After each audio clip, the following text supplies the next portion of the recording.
So we can't make them fall asleep. All we can do is make sure we're not woven into their go to sleep pattern, and then set them up for success. And then after that, it's important that they then do the work. And some of these kids just take a long time to go to sleep. Welcome to Tilt Parenting, a podcast featuring interviews and conversations aimed at inspiring, informing, and supporting parents raising differently wired kids. I'm your host, Debbie Reber.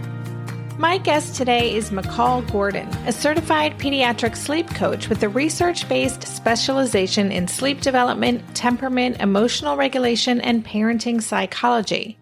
Through her private practice, Little Live Wires, Macall focuses exclusively on working with children who are more sensitive, perceptive, persistent, and active. Sounds like our kids.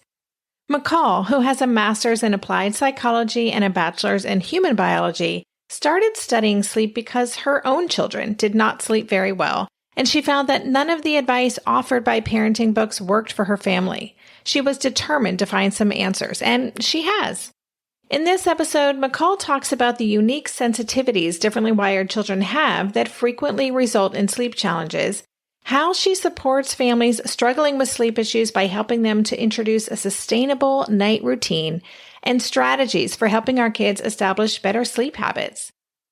I also asked Macall to share her opinion on co-sleeping and melatonin, which I know so many of us have used with our kids, as well as how we can get back on track with a healthy nighttime routine, especially if we've done some of what I refer to as accidental parenting and established sleep routines that aren't going to work in the long run. I really tried to cover all the big questions, but I know that sleep is a big topic. So please let me know if there are more things you'd like me to cover, and perhaps I can do a follow-up episode with Macall. Thank you so much. And now here is my conversation with Macall.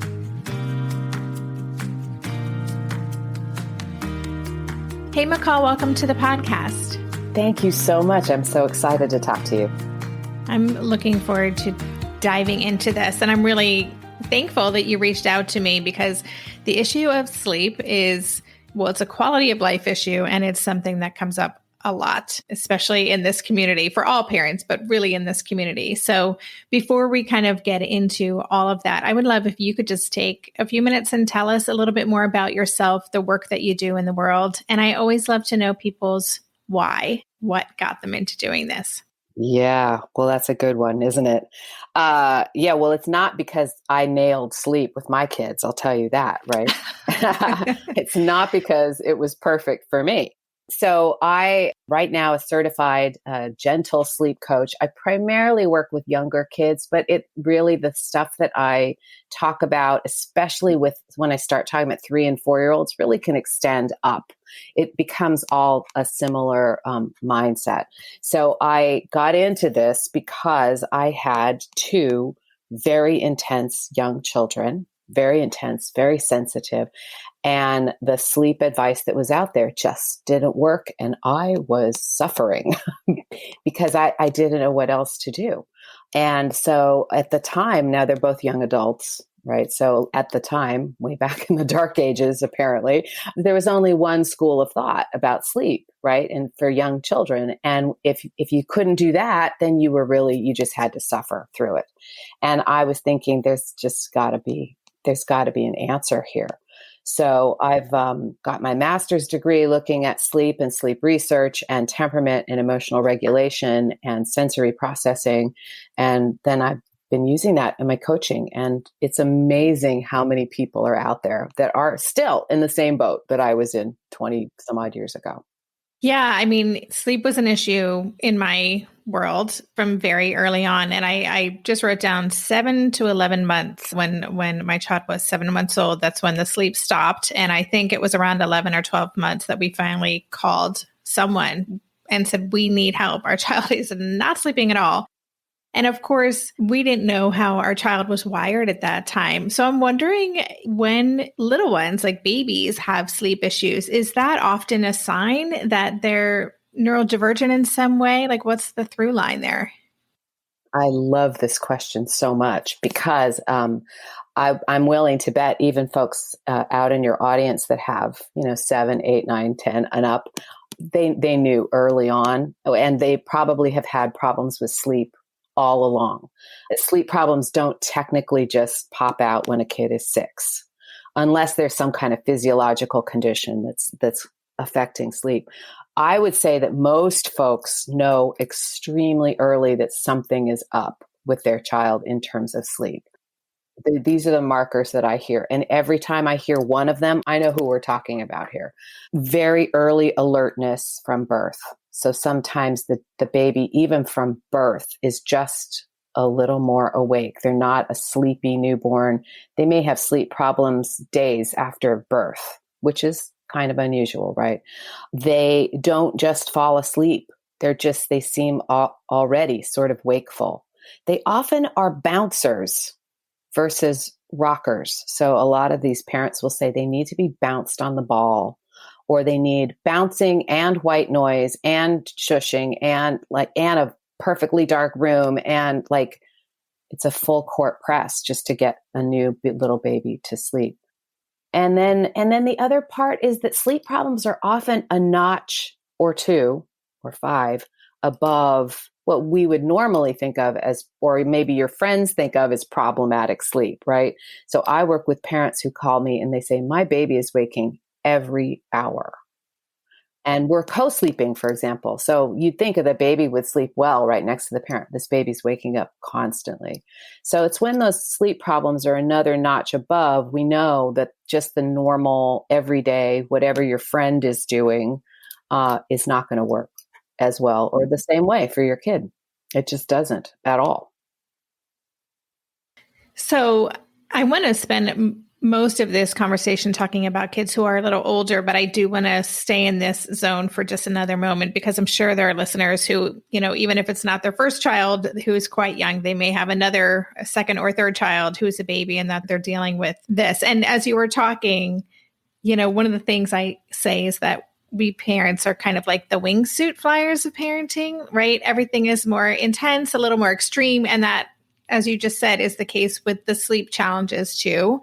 So when you work with families who have these young ones, babies who, and Ash woke up hourly, so that was bringing back some memories. When you're working with families like that, I'd love to know what you do that's different than Ferberizing or, what we used to do, and how that supports them as they grow. Because I imagine, I don't know if it's early intervention, but working on those things from a young age can support them as they grow.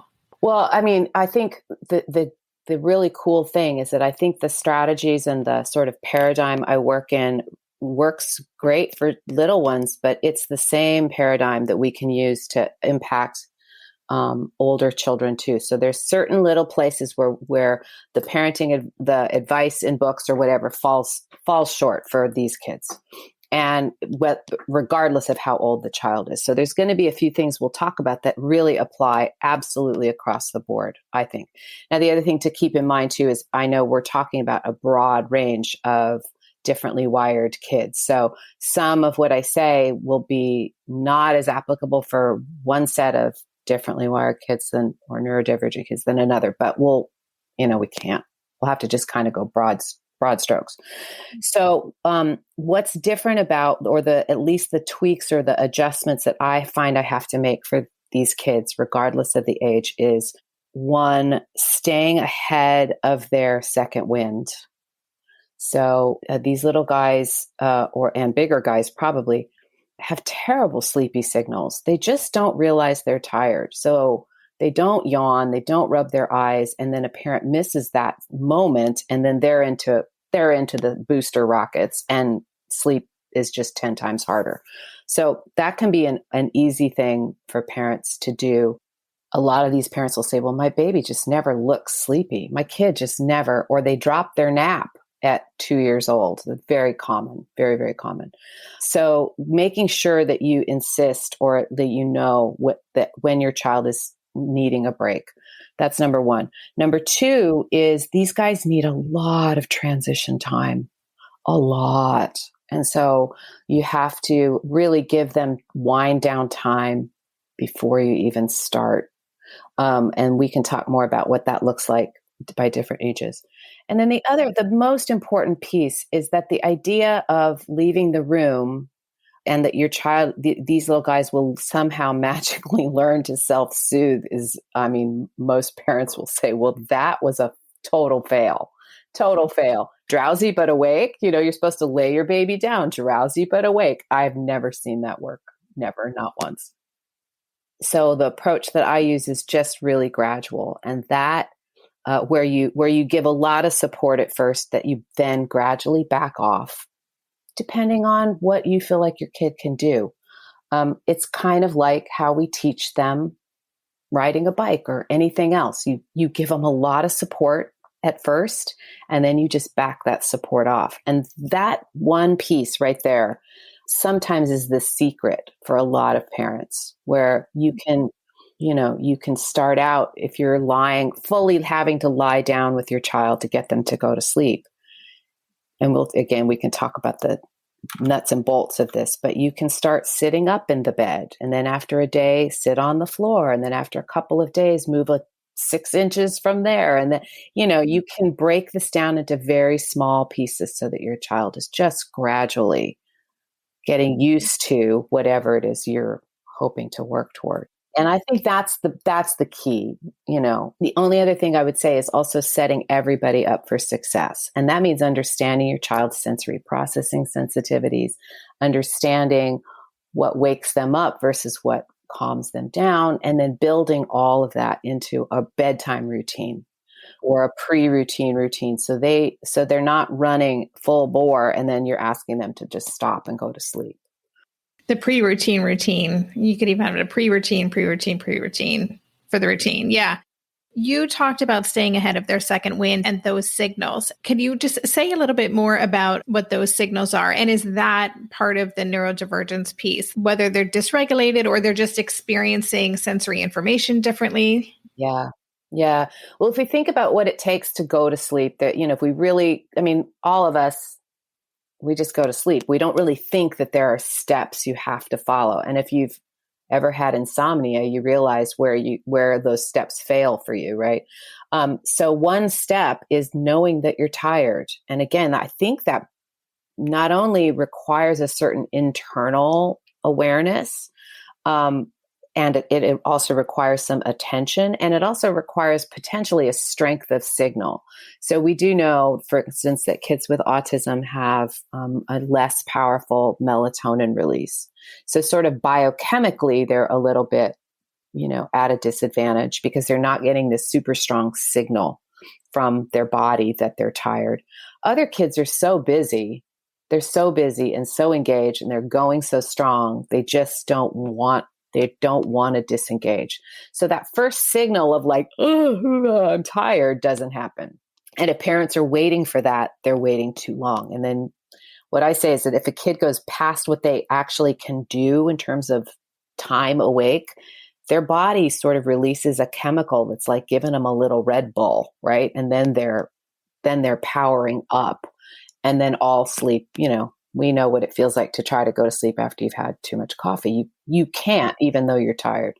So just understanding that kids up to a certain age, maybe, I don't know what the age would be. I want to say 4th, 5th, 6th grade, kids really do need an early bedtime because that takes advantage of this melatonin release. So if parents are saying, well, look, we try to get her in bed by 8, but it never is, doesn't happen. She doesn't go to sleep till 10. I always back up that bedtime routine actually earlier, not later, because it's possible you've missed her little lull. For littler ones, you just kind of have to know what their targets are. And there's lots of information out there about different targets.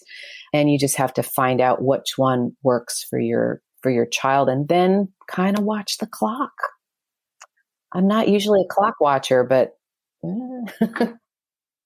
We'll be right back after this quick break.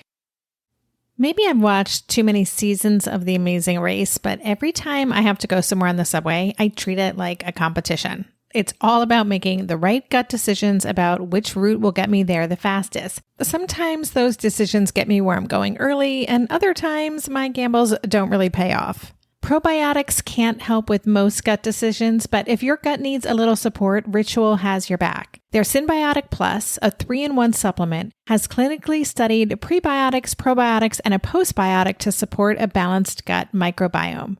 I've been using Synbiotic Plus for about 6 months now, and it's become a core part of my morning routine. I take the mini capsule every morning while making my way through my inbox, whether I'm at home or I'm on the road, because it doesn't need to be refrigerated. And the capsule itself is delayed released, which helps it survive the harsh conditions of the upper GI tract for delivery to the colon. And that's exactly where we want it to go. Ritual invested in a study modeling the human colon, which showed that Synbiotic Plus significantly increased microbial diversity and the growth of beneficial bacteria. There's no more shame in your gut game. Synbiotic Plus and Ritual are here to celebrate, not hide your insides. Get 25% off your first month for a limited time at ritual.com/tilt. Start Ritual or add Synbiotic Plus to your subscription today. That's ritual.com/tilt for 25% off. During this month of planning and organization for big transitions, rhythms and routines have been absolutely essential for our physical and emotional well-being. So Green Chef nights are reliably and predictably a good night. We know the ingredients will be fresh and prepped, the instructions easy to follow, and the meal delicious. We're all still talking about last week's turkey tacos with mango chimichurri sauce, refried beans, and Monterey Jack cheese. Green Chef contributes to a healthy lifestyle with easy and delicious menus like fresh seasonal salads and grain bowls. And with over 80 weekly meal and market options, plus rotating options to suit a variety of lifestyles, whether Mediterranean, plant-based, calorie-smart, keto, protein-packed, gluten-free, there are always plenty of options to choose from. Whatever you select, you'll get farm-fresh ingredients, organic whole fruits and veggies, and premium proteins, all delivered straight to your door. I love those 4 words. Straight to my door. Oh, and one more thing I love about Green Chef, they have an app, which means it's easy to manage meal preferences and delivery from your phone if you want to. And I, for one, want to. I am in that mode where I'm making the most of little moments like waiting in line at the pharmacy or for the F train to pull into the station to tackle all of those to-dos. So the convenience of an app is key for me. Green Chef has a special offer for Tilt listeners. Go to greenchef.com/tilt50 and use code TILT50 to get 50% off plus 20% off your next 2 months. That's 50% off plus 20% off your next 2 months when you use the code TILT50 at greenchef.com/tilt50. You know, you mentioned being overtired, and there is such a thing as a cycle, right, that we can get into where there's a sleep deficit and it just kind of makes it harder. You know, I think there's that idea that, well, they got hardly any sleep last night, so therefore they're going to sleep even better tonight, but that's not always the case. Doesn't always happen. Yeah. And another common problem with kiddos is that they're waking up at 4 or 5 in the morning, kind of ready for the day. And then parents think, okay, if I put them to bed later, that'll push that wake up. And it actually works exactly the opposite. So overtired makes them kind of wake up really early. So you actually should try to get them in bed earlier the next night and break that I call it the overtired wired cycle, because they really are overtired. Sounds like they're falling down sleepy, and it actually isn't that way. It's actually that they're sort of buzzing, right? And then it's really hard. Yeah. Punchy. Yeah. Yes, we have a lot of experience with that in this house. So you talked about that some of these kids, including autistic kids, and I'm sure also for some kids with ADHD, that there is actually a deficit in their body's natural ability to produce melatonin. And then also, you know, the signals that they're not recognizing those signals. I'm just wondering, are there any other aspects or commonalities among differently wired kids that can be the root of sleep issues? Yeah, some of them really have difficulty quieting their brain down. So we talk about 2E kids or, just kids with ADHD for sure. I just have a lot going on. I never love the ADHD term or the how they've reconfigured it now. Cause I always say, is it attention deficit or thought surplus, right? Because some of these kids are just thinking, so they've got so much going on. So we really need to help them get into their body, calm their brain down, slow their brain down, and then do our best to not feed their active brain. And that just basically means for some kids, for example, I say, look, I had one client at one time with a really bright 4-year-old, very active, very bright. And I asked, she was taking like 3 hours to fall asleep at night. And I said, well, what are you doing at bedtime? And they said, well, every bedtime we lie down with her and then we make up a story about the day. And I'm like, and how does that go? Does that help her calm down? And they're like, oh, no, not at all. And I'm like, well, maybe we need to stop doing that, because it was like catnip for her head to keep her awake. So then we say, okay, for a verbal kid, we're going to use nonverbal activities. For a child who has auditory sensitivities, we may do something else, right? We want to do the thing that helps, that facilitates them slowing everything down and getting into the sleep zone. And this is when an understanding of sensory processing and a lot of that occupational therapy world is gold for these kids. Because truthfully, sensory processing sensitivity underlies and research has shown this actually pretty conclusively, that sensory processing sensitivity underlies the vast majority of issues with sleep. So sensory processing, we know, is just the way, and I would say sensory processing is even at the heart of being how you're wired, right? It's your satellite dish for how you take in information and then how you respond to that information. So kiddos who are more sensitive have a much thinner barrier, I say, to the outside world. It takes much less to throw them off. And sleep is sort of a sensory experience, right? You need to, again, we said, you need to understand that your body is tired. You need to be ready to go to sleep. And then you have to have an environment that's not annoying you, right? So, the sheets are just right. The temperature's just right. I mean, I never realized how sensitive I was as a sleeper until I started doing this work. And, how I have to have everything just right. Otherwise, I can't fall asleep. And kids are the same way. So figuring out what their sensitivities are, what things they, don't like, what things help them calm down is super helpful. Little things. Here's an interesting one. Baths don't always calm kiddos down. For some, it's a sensory experience that wakes them up. So for those, parents know, you just have to ask them, does a bath calm them down or wake them up? And if it wakes them up, don't do a bath at bedtime. For visual kids, don't read a book. Do an audio. There's lots of great audio recorded sleep visualizations that are great for kids. They're sort of like self-hypnosis, but it's really just like a story that helps them calm down. Another great trick is what they call heavy work. And it's a weird name, but it's from occupational therapy. There's some great resources online that you just type in heavy work for bedtime. And it's basically games you can play with kids that help their big muscles and joints kind of relax. So it's things like, and it's not intuitive at all. Pushing a laundry basket of books around, crashing into pillows, doing push-ups on the wall, jumping on a trampoline, which you'd think would be the opposite of what you'd want to do for bedtime. But for these kids, that pressure on their joints and big muscles kind of helps the whole system power down a little bit. So sometimes doing that, again, that's good pre-routine routine, right? Because it sounds like a game, but it's actually in the service of getting them ready to kind of, okay, I'm ready to get in bed and be calm.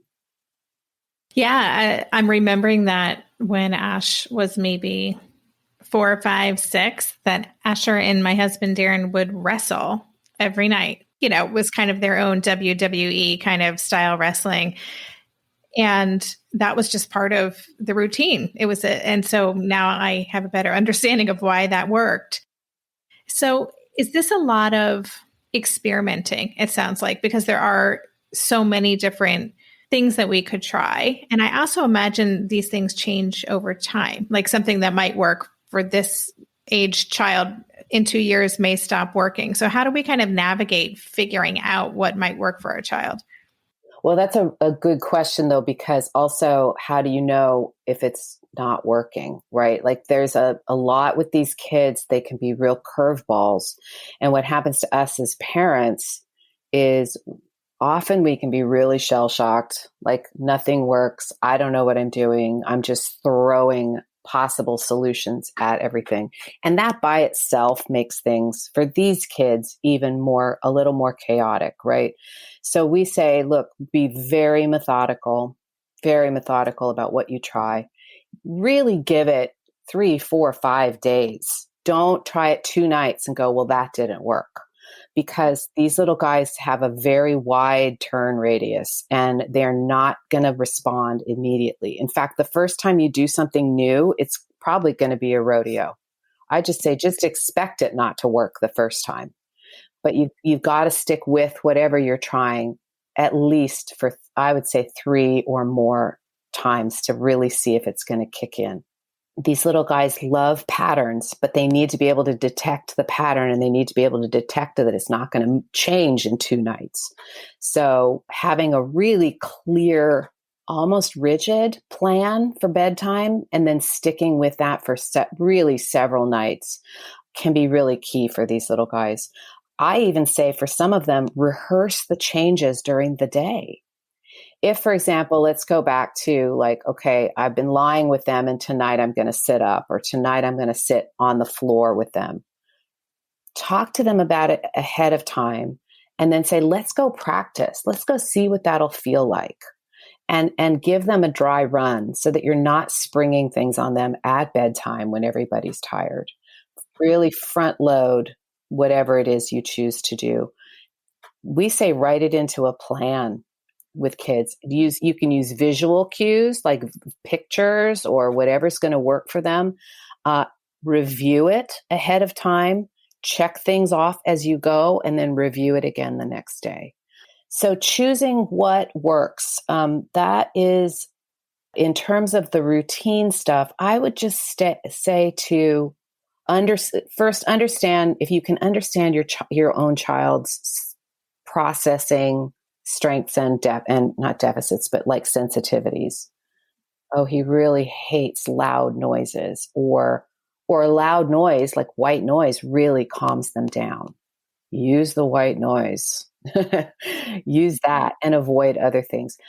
Sensory processing is hard sometimes. So I also say if you feel like your child has sensitivities, it may be worth just getting an assessment. And this is not for a diagnosis. We're not looking for sensory processing disorder.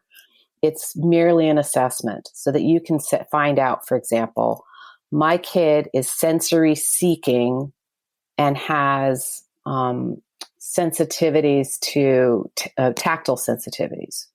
Those 2 things will tell you a lot. And the OTs that work with or assess kids will give you information about how to maximize their strengths and work with their sensitivities so that you're not swimming upstream at bedtime, doing the one thing that's making them stay awake or is annoying them, right?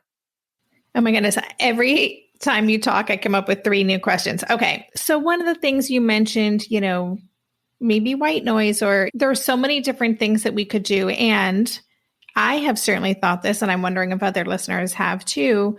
I sometimes have worried that by introducing a tool such as white noise, am I creating a situation where where my child will rely on that and will need it then? That is going to be the foundation for all of future sleep, right? And they will always need white noise or they can't sleep. Can you dispel that? Yeah. Yes. I think it's the one message that parents get that is the least helpful and really, I would say, the most inaccurate.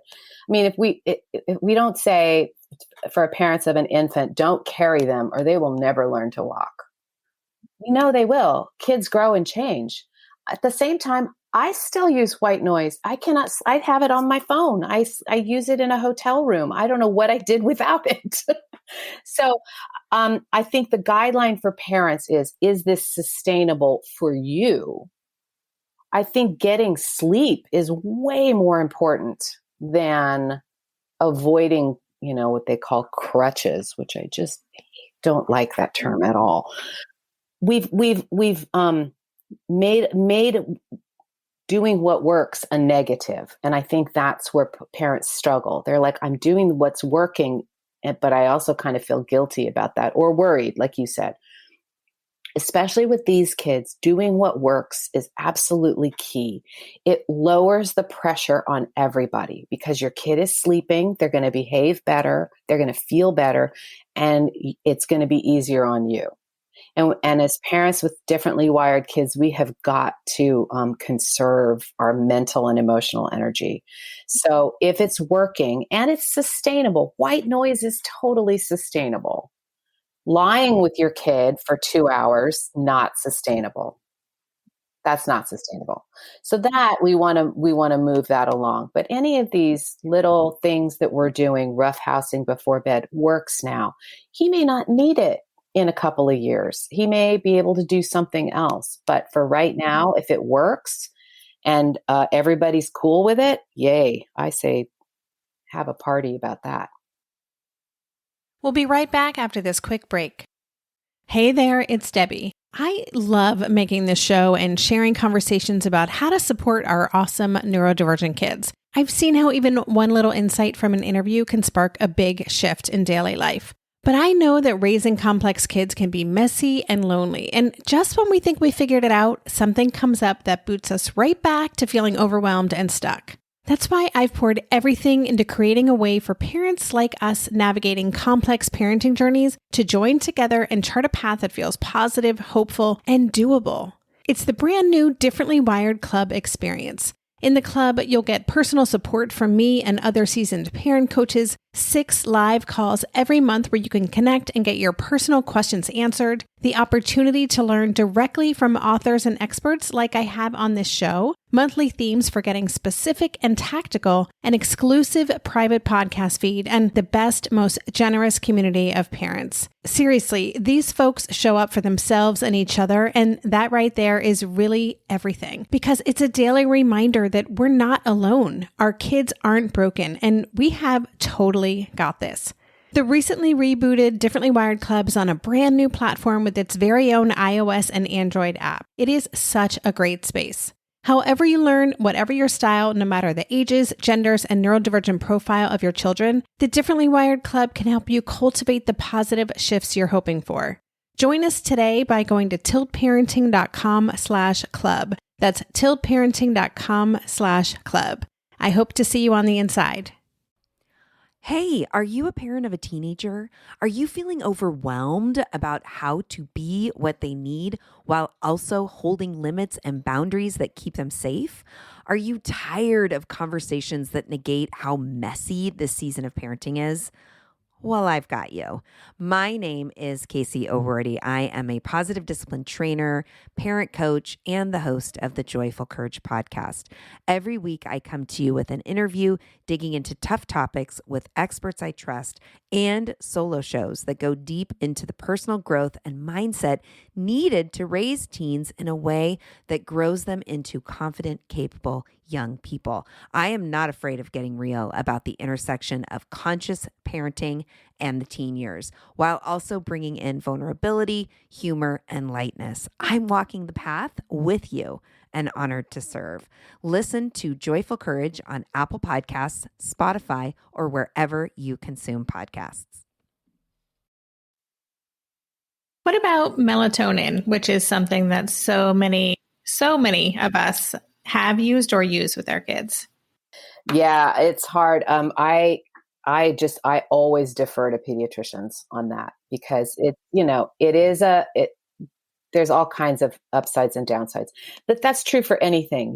When I have a kiddo who's got silent reflux, a little baby's got silent reflux, there's some doctors who say, no, we don't want to medicate because there's downsides. And it's like, yeah, but the other downside is the stress and the and the distress that this family is experiencing. So your pediatrician can help give people the upsides and downsides. I do know it's routinely prescribed for kids with autism because of their natural melatonin deficit. But we have to also remember that melatonin, it only helps with sleep onset. It is not a sleep aid in general. It only helps that first moment of the night. Yeah. Talk to your pediatrician. Okay. Thank you. And what about co-sleeping? You mentioned earlier that lying next to your child is not sustainable for a couple hours. But if a child is sleeping well and they are co-sleeping, which is what a lot of parents end up doing, what are your thoughts on that? As long as it's sustainable for you and you're sleeping well and the child is sleeping well. It has to be really all three of those. There's lots of times where people are co-sleeping, they're not sleeping well, and or the child's not sleeping well, and then I'm like, it's not super sustainable. Really sensitive kids often they're really light sleepers. So even just the natural rolling over in bed, rustling of the sheets, people breathing is enough to keep them awake. My son was certainly like this. And again, this was before white noise and before we understood anything. He was waking up every 45 minutes and we were co-sleeping, and it was, not good. I think he would have been better in his own space, because I think we were waking each other up constantly. So there's nothing overtly bad about it, or problematic if everybody's sleeping well. Yeah, for sure. So what about a family that has perhaps they have some routines that aren't sustainable, but they're desperate, right? And so they found themselves kind of going down a path that wasn't their intention, but there they are. How do they get back on track and push that reset button? What does that actually look like? Oh boy. Sure. That's a really good question, because that totally happens. So again, it depends on the age of the child. And hopefully if we're talking about a kiddo who's old enough to really understand and reason, again, the idea is you sit down with your child and you say, we're going to come up with a new plan. And you front load every request, everything that they may push for. And you decide, for example, okay, we're going to read for 15 minutes.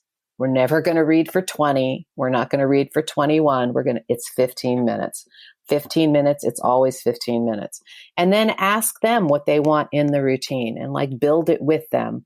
And then you're just, again, the first couple of nights that you change course on them, it's liable to be bumpy, and it's okay that it's bumpy. If you're asking your child to do something that's totally okay for them, then you have to just get on that horse and kind of ride it.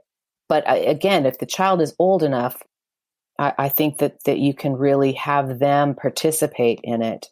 And then in terms of, another good point is in terms of rewards and incentives. A lot of times these guys are not into future rewards. They can't hold it. It just doesn't motivate them. So that idea of if you do a good job, if we check all these boxes, you get a sticker, or you get whatever, doesn't work. And parents often really feel up a creek, because then they're like, well, how do I motivate them? Really, all you can do is make a big deal the next day of everything that went right and ignore the stuff that didn't. So just make a really a lot of good, solid praise about how well certain steps went. And then you're giving your attention to the stuff that went well, for sure. And as kids get older too, I imagine that they become more invested. They would be more intrinsically motivated because they want to not be sleepy all the time, right? Or, especially as they get to be adolescents and their sleep patterns change, waking up feeling not rested, maybe they'll be more open to trying different strategies. Do you see that in your work? Yeah, sometimes I think, kids, they do grow in their capacity for sure. And then we kind of also, it occurred to me, we could do a whole thing on just anxiety around bedtime. How do you work with fears of the dark? And there's a lot to unpack in terms of what makes sleep so hard for these kids. We'd have to talk a lot faster to fit it all in. And then the only other thing I would talk about really quick just as a tangent, are the physiological disruptors of sleep that parents should keep an eye out for. So these are important because there are things that look like a kiddo just doesn't want to sleep, but it's actually something physiological going on. For me, for older kids, the two big ones, one we know about and one may be a surprise. The first one is, of course, sleep apnea. So any snoring in a child, outside of the cold, of course, outside of them being sick, should get checked out, because that kiddos who have sleep apnea are going to get awakened quite a bit, and they're going to look tired during the day. Snoring, breathing through their mouth, sleeping in weird positions, waking kind of breathless, things like that. So that's something to get checked out for sure. The one that's really surprising that I've seen, it feels like an epidemic. I'm shocked. I'm seeing it so much, is restless legs in kids.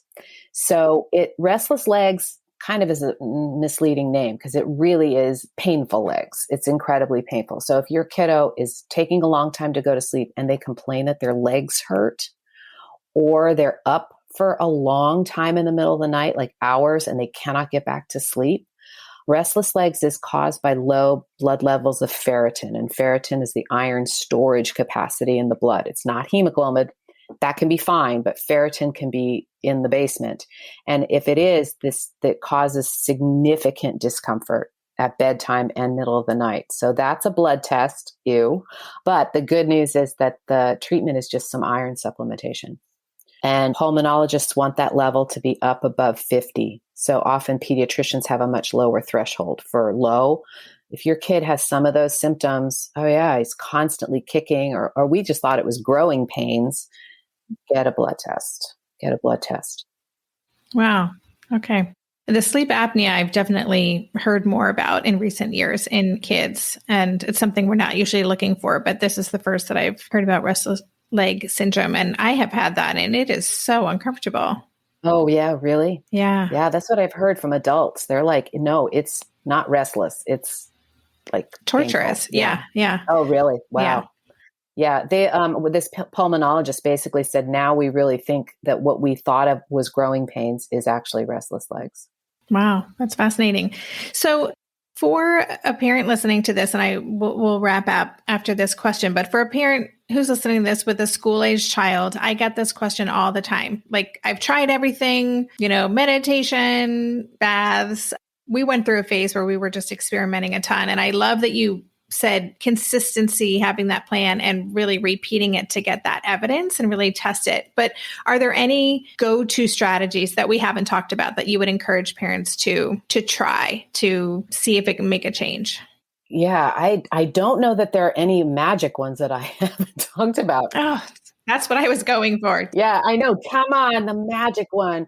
I mean, there are, again, I just think that if you've got a good solid routine, the timing is good, you've got good transition, and you're still having problems at bedtime, it just depends on what the problem is, right?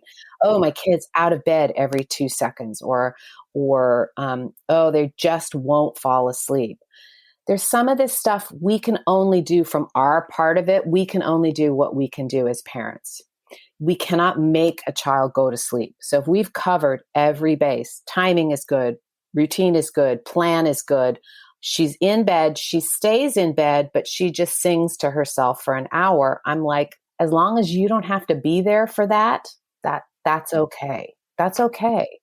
So we can't make them fall asleep. All we can do is make sure we're not woven into their go to sleep pattern, and then set them up for success. And then after that, it's important that they then do the work.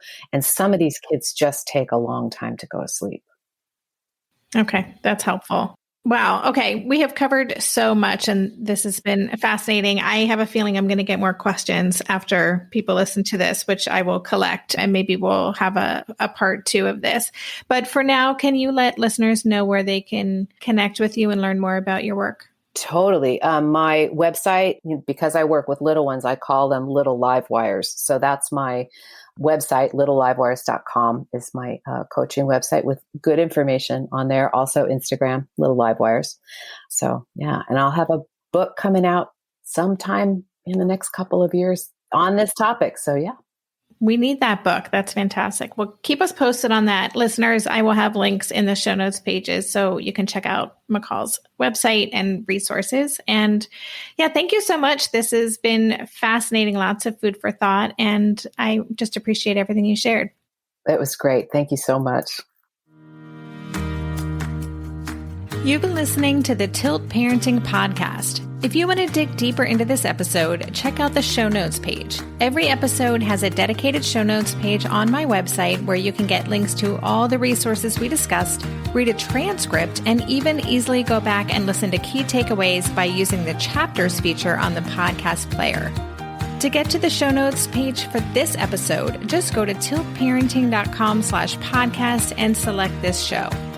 If you love this podcast and want to help cover the cost of its production, please consider joining my Patreon campaign. For as little as $2 a month, you can help cover the cost of the hosting platform for this show, my wonderful new editor and producer, Andrea, and more. It's so easy to sign up. Just go to patreon.com/tiltparenting to learn more or click on the Patreon link on any show notes page. If you're into social media, you can follow Tilt Parenting at Tilt Parenting on Instagram and Twitter. Visit the Tilt Parenting page on Facebook or join my Facebook community called Tilt Together. Lastly, please help this podcast stay visible and easily found by subscribing and leaving a rating or review on Apple Podcasts or wherever you listen to podcasts. Thank you so much. And that's all for this week. Stay safe, stay well, and take good care. And for more information, visit www.tiltparenting.com.